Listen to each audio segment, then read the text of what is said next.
Em Filipenses capítulo 2, nós vamos ler a partir do verso 5. Filipenses capítulo 2, a partir do verso 5.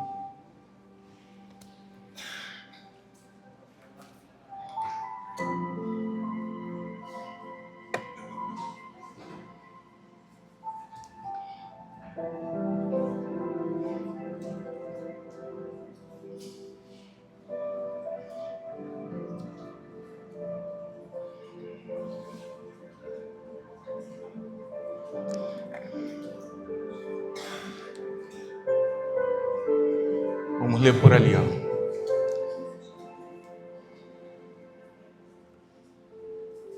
Tenham entre vocês o mesmo modo de pensar de Cristo Jesus, que mesmo existindo na forma de Deus, não considerou o ser igual a Deus algo que deveria ser retido a qualquer custo.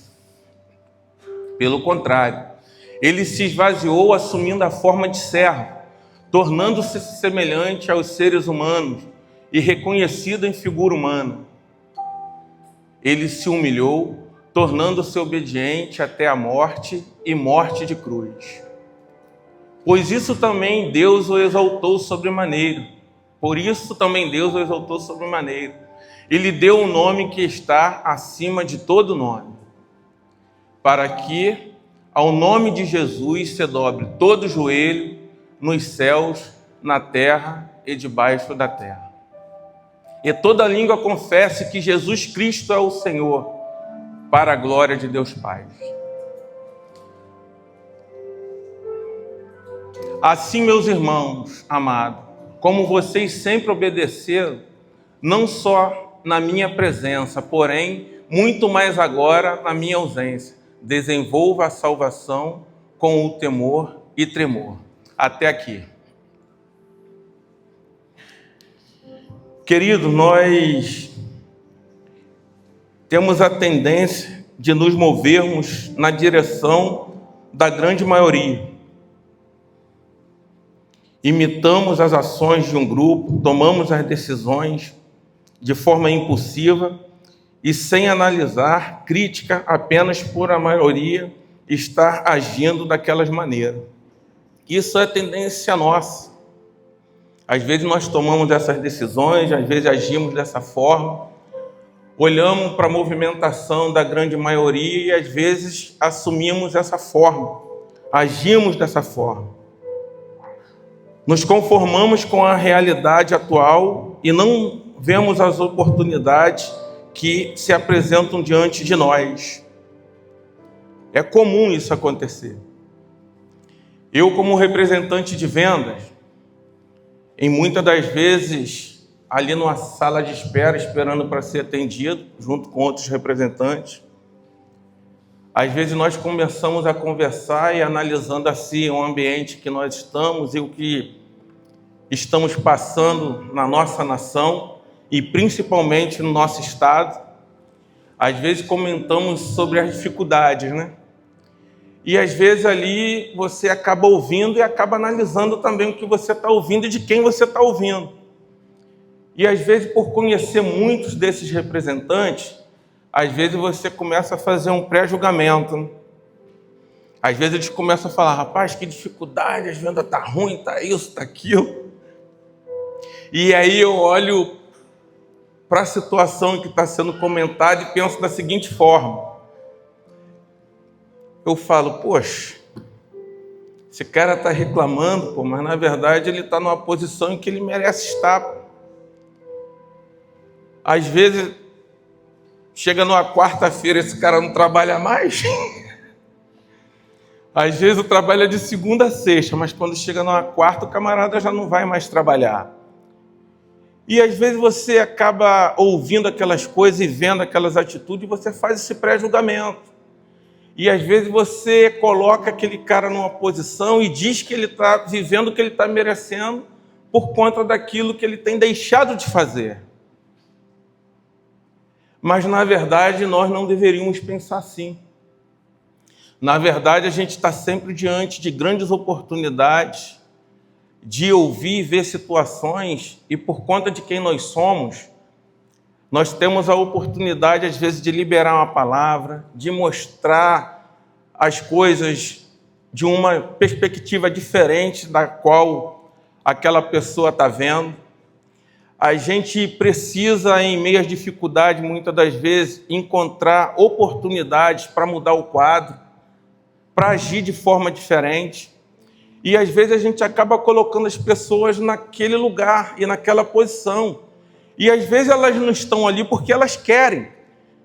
É simplesmente porque ela não tem o olhar em que a gente tem. Às vezes, simplesmente por conta delas não terem o que a gente carrega. Porque diante da realidade em que vivemos, muitas das vezes nós poderíamos pensar como a grande maioria pensa e agir de conformidade como a grande maioria também age. Mas por conta de termos o Senhor, nós agimos de forma diferente. Enxergamos em meio às dificuldades possibilidades, oportunidades para expressarmos de fato quem nós somos, para mostrarmos de fato quem nós somos em Deus. Liberamos palavras de esperança, palavras de fé. Fazemos com que as pessoas enxerguem as coisas diferentes. E em muitos desses casos, muitas das vezes, quando eu tenho oportunidade de falar ou quando me perguntam como estão as coisas, eu digo para elas que está bem. E às vezes elas ficam surpresas com isso, né? Pô, tá bem? Pô, se tá ruim para todo mundo, por que tá bem só para ele? E aí eu vejo o quanto Deus nos abençoa e o quanto Deus nos dá a oportunidade, às vezes, da gente falar daquilo em que nós carregamos. E ali eu começo a desenvolver uma conversa com base na experiência que eu tenho com Deus, com base naquilo que eu acredito. E às vezes a gente até encontra uma dificuldade. Às vezes, quando eu vou atender o cliente já está tão bombardeado, o comprador, porque os caras estão falando de dificuldade. Quando chega lá dentro, também um comprador, ele também, não, cara, não quero nada não, porque o movimento está fraco, não quero não. Erlane sabe muito bem do que eu estou falando. Não vou querer nada hoje, Fabinho. Não vai querer nada, por quê? Não, você não está vendo aí o movimento? E às vezes fica difícil você mudar o olhar daquele cliente, a perspectiva daquele cliente. Por quê? Porque os que antecederam a mim, que estava lá fora falando das dificuldades, eles já estavam convencidos de que a realidade era aquela mesma. Então, quando eu chego lá dentro, eu falei, rapaz, já veio mais de 10 aqui na minha frente, todo mundo concordando com o que ele está falando, e agora? O que eu vou fazer para mudar essa perspectiva? Para mudar esse olhar? E aí Deus começa a nos usar, nos dando estratégia. E quantas vezes eu chego em casa e falo para a Alê, hoje eu vendi muito. Aí ela fala, poxa, glória a Deus. Eu falei, rapaz, vendi bem. Nem eu esperava vender tanto. Não é que eu não esperasse porque eu não tinha fé, não tinha esperança, mas por conta de tudo que a gente vê. E que se a gente não se blindar, se a gente não montar um escudo ao nosso redor, a gente acaba sendo influenciado por essas más notícias. Tudo se torna difícil. Tudo se torna tão difícil em que às vezes a gente acaba limitando o Deus em que nós servimos. Um Deus que é forte, poderoso, grande. Um Deus que move céus e terra em nosso favor. Um Deus que, se quiser nos abençoar, Ele vai nos abençoar. Ele vai fazer. Um Deus a qual a gente precisa acreditar que pode todas as coisas. E que por mais que tudo possa estar parecendo contrário à realidade em que você está vivendo, no ambiente em que você está, você precisa ter convicção e fé no teu coração de que o seu Deus é um Deus grande e que Ele pode fazer por você e através de você. Nós temos a tendência de dar às pessoas aquilo que elas merecem e não aquilo que elas precisam. E quando esse texto diz lá no início, lá no versículo 5, volta ali, Dani.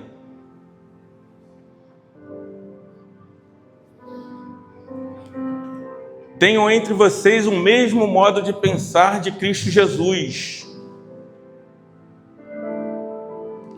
O mesmo modo de pensar, mesmo modo de agir, o mesmo sentimento.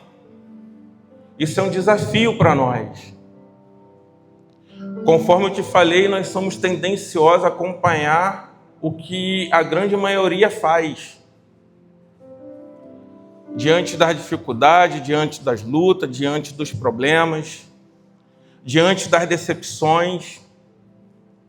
Se nós não tivermos o mesmo sentimento que teve em Cristo Jesus, meu irmão, se agirmos por nós mesmos, de acordo com o nosso pensar, parecer, com base na nossa própria justiça, a gente coloca as pessoas no lugar em que ela merece. Porque se somos traídos, abandonamos. Se somos injustiçados, não queremos saber mais. Se as pessoas nos ofendem, nós viramos as costas. Às vezes não damos o direito das pessoas errarem com a gente, porque na verdade estamos cheios de nós mesmos. Mas o Senhor Jesus, Ele fala, tende o mesmo sentimento em vós que teve em Cristo Jesus. Nós precisamos nos esvaziar. Nós precisamos dar às pessoas o que ela precisa, não o que ela merece. E eu quero contextualizar aqui com vocês algumas histórias bíblicas para que a gente possa compreender o que Deus espera de nós. Quem é que não lembra da história da mulher adúltera? Muito conhecida por todos nós e que talvez muitas das vezes a gente já leu, já releu. Quando a gente ouve falar, talvez a gente pense assim, poxa, não tem muito que tirar mais dali, né? Mas aquela história vai contar que os escribas e fariseus estavam armando uma armadilha para o Senhor Jesus, diante de muitos que eles já vinham tentando. E eles pegaram uma mulher em adultério. E naquela época, segundo a lei, a mulher que era apanhada em adultério, ela teria que ser apedrejada até a morte. E os escribas e fariseus trouxeram aquela mulher para o meio do templo e chegando lá, questionaram Jesus com relação à atitude em que deveria ser tomado. E explicaram toda a lei. Com base na lei de Moisés, essa mulher sendo pega nesse ato, ela tem que ser apedrejada. E a Bíblia vai dizer que Jesus inclinou a sua cabeça, começou a escrever na areia. E os escribas e fariseus que nada falavam, eles continuaram insistindo com a pergunta. E num dado momento, Jesus levantou a cabeça e disse para eles, aquele que não tem pecado, que atire a primeira pedra. E a Bíblia vai dizer que, naquele momento, começando pelos mais velhos até os mais novos, cada um foram se retirando até que não restasse nenhum. Jesus, ele ficou numa sinuca de bico, né? Conforme diz o ditado, né? Porque se ele mandasse matar, a misericórdia, o amor, estaria ali sendo colocado em dúvida. Se ele mandasse saltar, ele ia sofrer as penalidades segundo a lei de Moisés. Mas Jesus apelou para o sentimento do coração. Jesus apelou para a consciência daqueles homens. E Jesus disse, aquele que não tem pecado, atire a primeira pedra. E muitas das vezes o Senhor também faz isso conosco. Às vezes nós queremos colocar, punir as pessoas. Às vezes nós cobramos das pessoas uma posição e às vezes não olhamos para nós mesmos. Segundo a lei de Moisés, o que eles estavam fazendo era errado? Pergunto a vocês. Não, pô. A lei de Moisés dizia que se a pessoa fosse pego naquele ato, ela deveria ser apedrejada. O que eles estavam fazendo de errado, então? Nada de errado. Eles estavam dando àquela mulher o que ela merecia, pelo ato em que ela tinha cometido. Mas Jesus agiu de forma diferente. Jesus não deu a ela o que ela merecia, Jesus deu a ela o que ela precisava. Deu a ela uma oportunidade, uma chance de uma vida melhor. Talvez aquela mulher se encontrava naquela situação e já por muitos anos, talvez até por uma falta de oportunidade, uma falta de opção. A gente não sabe o que leva muitas das vezes as pessoas a fazerem o que estão fazendo e aos nossos olhos ser atitudes de condenação erradas, reprováveis. Mas às vezes a gente olha para aquela situação e a gente julga, a gente condena. Mas às vezes a gente nunca se aproxima dessas pessoas com o intuito de perguntar o porquê, para quê, com o intuito de ajudar. A gente sempre encosta e vê a situação e julga. Numa outra situação, que é a do filho pródigo, nós vemos também uma situação semelhante. Imagina você sendo pai, chefe de família, esposa, filho, e você vê um dos seus filhos, inclusive o mais novo, chegando diante de você e te pedindo parte da herança, com você vivo. Como que você se sentiria? Se um filho seu, diante de tudo que você fez, diante de tudo que você faz, de toda a dedicação, de toda a renúncia, diante de tudo que você deixou de ser ou de fazer para dar o melhor para essa criança, para o seu filho, e num dado momento o seu filho virar para você e falar assim: ó, pai, o negócio é o seguinte, eu estou querendo já a parte da minha herança, a parte que me cabe. Imagina o pai: caramba, cara, eu vivo meu filho já preocupado com a parte dele da herança. Como que é isso? Com certeza a gente fica muito triste. Mas a parábola do filho pródigo vai dizer que, diante desse pedido, o pai simplesmente deu a parte da herança do seu filho e deixou que seu filho fosse. O filho pegou a herança, abandonou o lar. A Bíblia vai dizer que em pouco tempo ele dissipou toda aquela herança. E logo depois que ele pegou a herança, abandonou o lar e gastou tudo, ele voltou. E o pai chegou: não, agora você não vai voltar para cá não. Você está colhendo o que você merece. Você plantou, agora você colhe esse fruto. Foi isso que o pai fez? Foi isso, gente? O que o pai fez? Fez churrasco, fez festa, né, cara? Talvez nós agiríssemos de forma diferente, né, cara? Mesmo sendo pai, né? Diante de tudo que a gente faz pelos nossos filhos, das investidas, do sacrifício, diante de um proceder desse, talvez nós fecharíamos o nosso coração, ficaria amargurado, triste, com raiva, e depois que tivéssemos aberto mão daquela importância, e depois de ver ele se arrebentando todinho, voltando para casa, talvez nós fecharíamos a porta do coração, a porta de casa, a porta da reconciliação. Mas a Bíblia vai dizer que aquele pai não fez isso. Que pai bom, né? Com certeza o pai sabia o filho que tinha. Com certeza, enquanto aquele filho estava dentro da casa dele, o pai já o vinha aconselhando, olhando para a dificuldade, olhando para os defeitos, olhando para as dificuldades em que ele tinha em obedecer, em seguir algumas direções.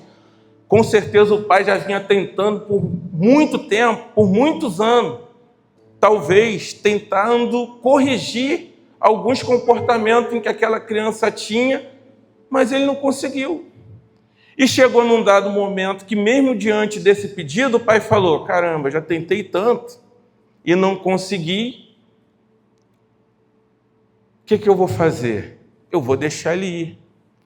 Talvez o que ele precisa realmente é ir, pô. E o pai olhou para aquela situação e deixou que o filho fosse. E a história a gente já sabe, pô. O filho foi, dissipou todo o dinheiro. Chegou num dado momento que ele desejou comer a comida dos porcos, comida dos empregados, foi trabalhar cuidando de porco para se alimentar da comida dos porcos. Mas quando ele voltou, o pai estava lá, acredito eu, que ansioso que aquele dia chegasse.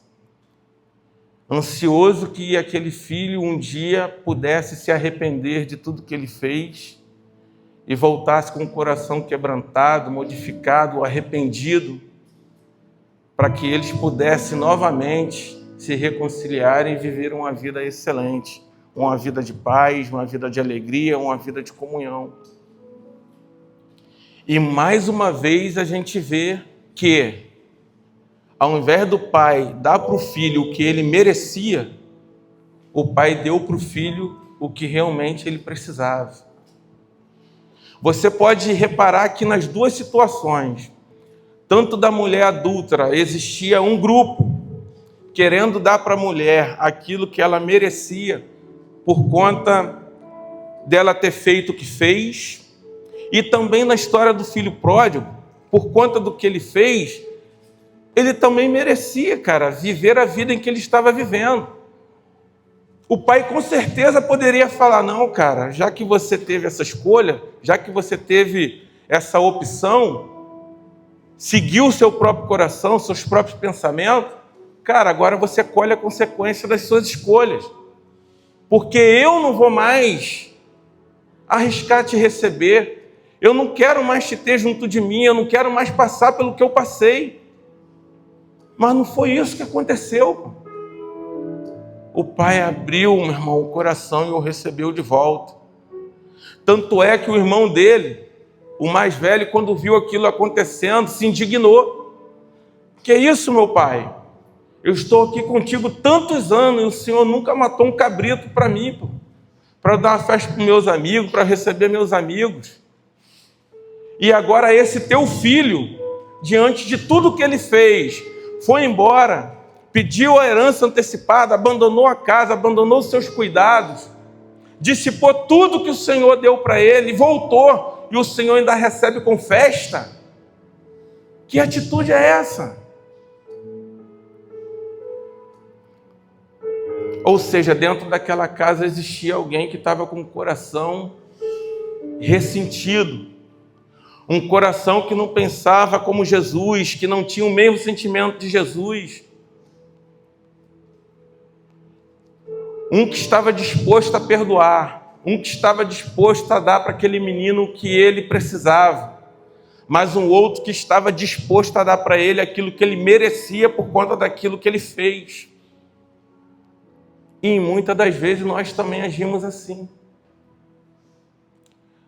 Nós agimos com esse sentimento. Nós agimos com revanchismo. Se somos ofendidos, por mais que não tenhamos gostado de ser ofendido, mas nós não nos preocupamos em revidar. A gente revida. Como que a gente vai revidar algo em que a gente não gostou? Se eu não gosto de ser magoado, entristecido, se eu não gosto de ser ofendido, por que diante da ofensa eu vou fazer o mesmo? Mas a Bíblia vem dizendo que a gente deve ter o mesmo sentimento que houve em Cristo Jesus. A gente precisa se esvaziar, a gente precisa deixar de estar vivo, a gente precisa olhar para nós mesmos e a gente precisa olhar para as situações e as circunstâncias em que passamos e entendermos que o Senhor tem nos dado oportunidades para que a gente manifeste o Espírito Santo dele que habita em nós, para que os frutos do Espírito sejam revelados através da nossa vida. Ainda essa semana na célula, a gente comentava acerca dessas coisas e entre a gente nós compartilhávamos, sobre essas oportunidades.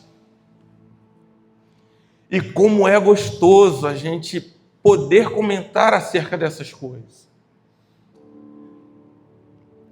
Porque a gente acaba olhando, poxa, quando a gente ouve alguém dando testemunho, olha, às vezes eu estou lá, igual a Patrícia falou, no consultório, estou atendendo, poxa, a gente está ali fazendo o melhor. Às vezes a gente está olhando para as pessoas e para a condição das pessoas em que a gente está atendendo, e por conta de olhar para a condição dela, a gente faz o melhor. E às vezes, fazendo o melhor, às vezes as pessoas nos tratam com indiferença, com ignorância e tal. E a vontade que nos dá é de revidar. E ela dando testemunho na célula que a vontade, a princípio, é essa. Mas ela aprendeu a ver nessas situações que são oportunidades em que o Senhor está dando para ela de agir de forma diferente.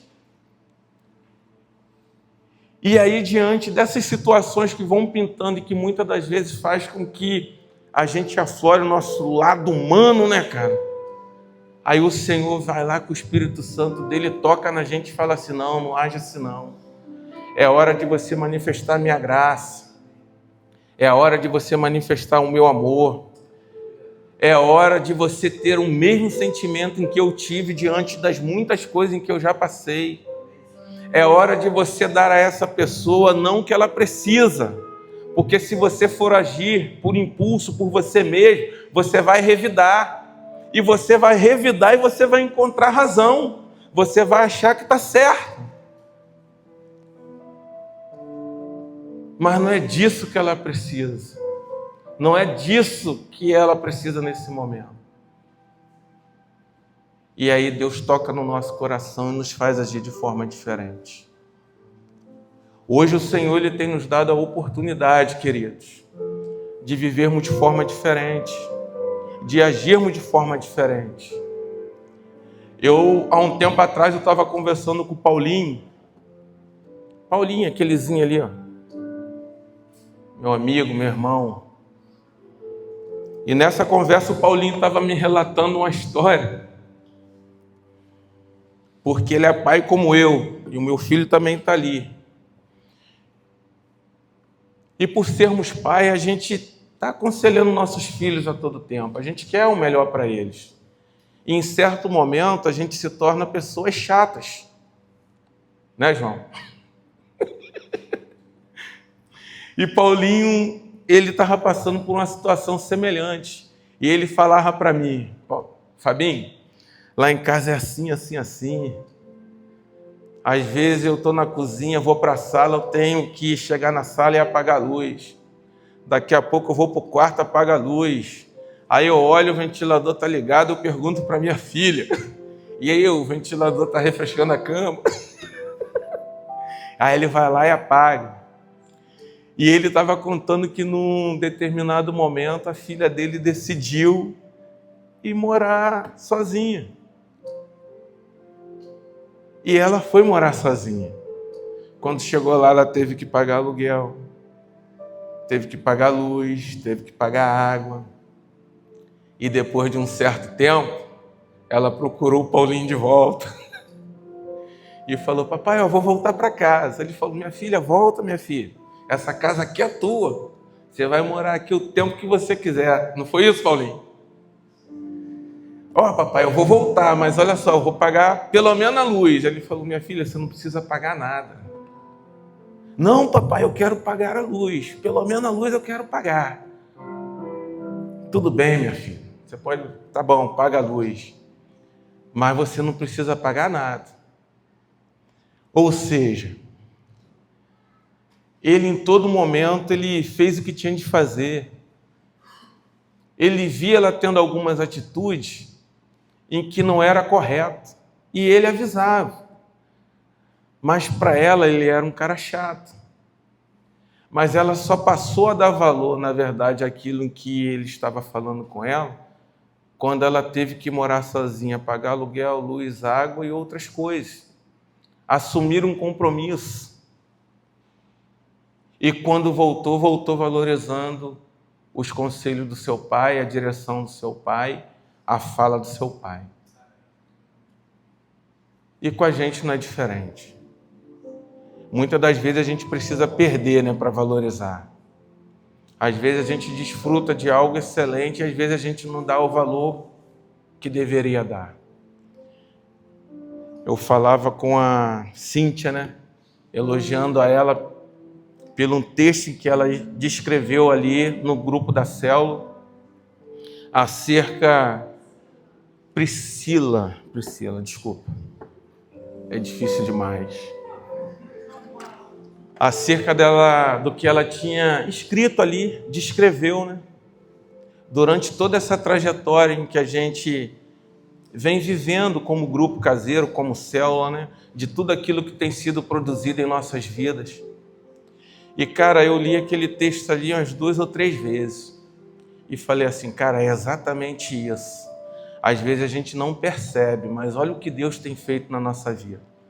Olha como que o Senhor tem trabalhado na nossa vida através da comunhão, através do nosso relacionamento, através da nossa perseverança. Olha o que o Senhor tem produzido entre nós. O Senhor está trabalhando no nosso coração, no nosso caráter, tem nos feito enxergar as coisas de forma diferente. Mesmo diante da dificuldade, das circunstâncias, das dificuldades que se apresentam para a gente, o Senhor tem se revelado a nós. E o que nos tem mantido de pé, primeiramente é Deus, mas a nossa comunhão, o nosso relacionamento, o estímulo que temos dado uns aos outros, temos nos encorajado, temos buscado estar juntos, temos sido dependentes realmente um do outro, e isso tem feito toda a diferença. Eu louvo muito a Deus pelo progresso, porque a cada reunião, diante de tudo aquilo em que a gente iniciou e de tudo aquilo que a gente tem vivenciado hoje, desfrutado, isso tudo tem alegrado muito o meu coração. E a tendência é que as coisas fiquem cada vez melhores. Amém? Eu quero louvar ao Senhor pelas oportunidades que Ele tem nos dado de vivenciarmos essas coisas. E pedir a Deus que, de fato, em nosso relacionamento e na nossa convivência, a gente consiga dar às pessoas aquilo que ela precisa, não aquilo que ela merece. Diante das ofensas, das humilhações, que de fato a gente consiga absorver a ofensa. E em meio a essa situação a gente consiga enxergar a oportunidade em que o Senhor tem nos dado para que a gente faça a diferença na vida dessas pessoas. Há pouco tempo atrás eu estava conversando com a minha esposa e falei para ela, olha, a gente vive junto há mais de 30 anos. E às vezes a gente pensa que a gente conhece a pessoa em que a gente convive ali na marca. Poxa, 30 anos, eu conheço a minha esposa. Mas no fundo, a gente não conhece. A gente não conhece na sua totalidade. E às vezes a gente acaba se entristecendo com algumas coisas em que a gente ouve e a gente acaba também entristecendo o nosso cônjuge com algumas coisas em que a gente profere. A gente se sente ofendido, triste, magoado. Às vezes a gente se sente injustiçado e fala, poxa, eu não esperava isso de você.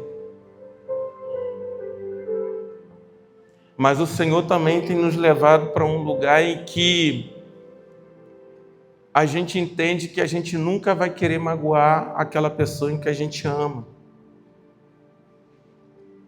E quantas vezes, quantos relacionamentos ele tem sido desfeito por conta de palavras mal colocadas, né?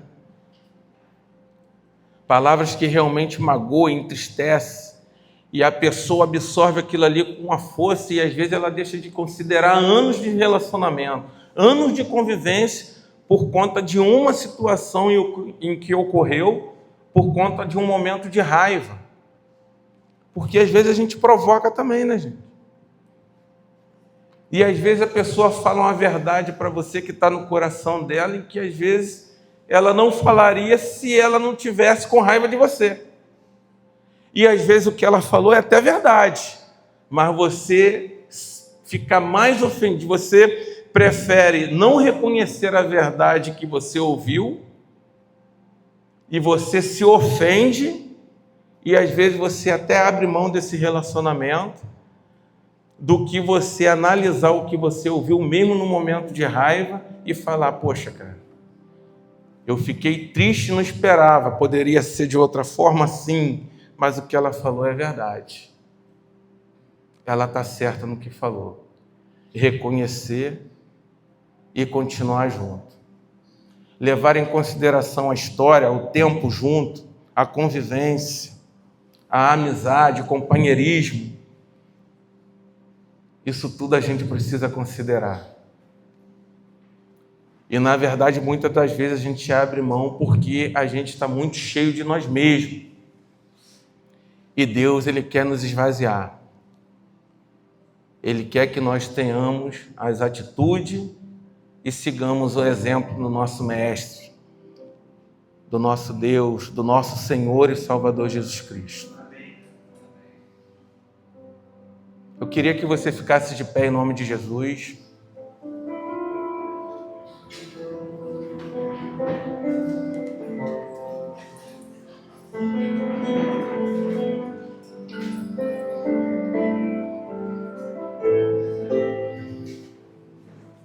E eu quero fazer uma pergunta para você. Como que eu e você, como que nós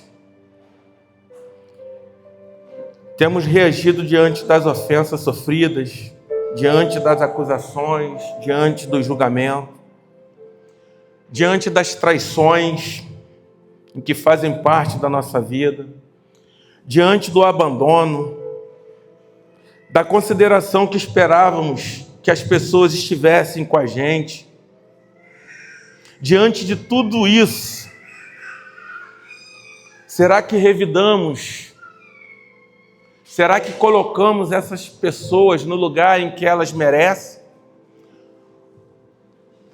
Ou nós damos a elas o que elas realmente precisam? Como que você tem reagido? Como que está o seu coração? Será que você tem fechado a porta do seu coração diante dessas coisas? Deus quer falar comigo, Deus quer falar com você. Quantas e quantas vezes nós mesmos, dentro de um contexto como esse aqui, de família, de irmãos, de igreja,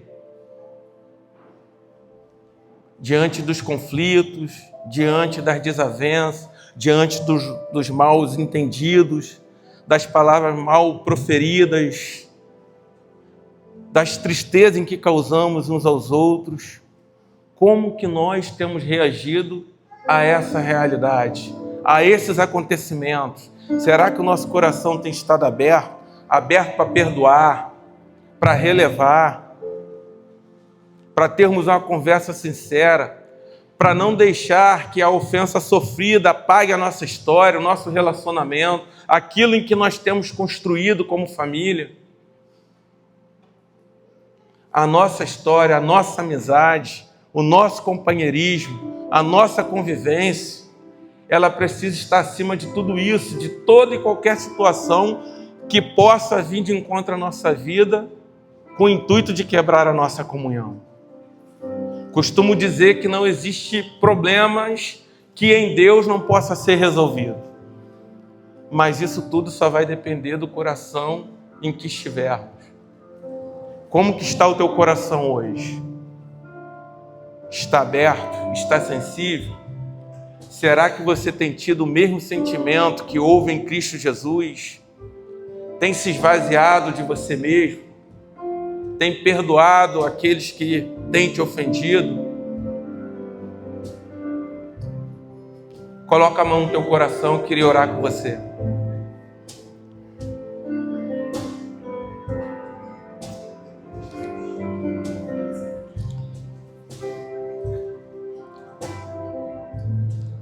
E se você sentiu nesse momento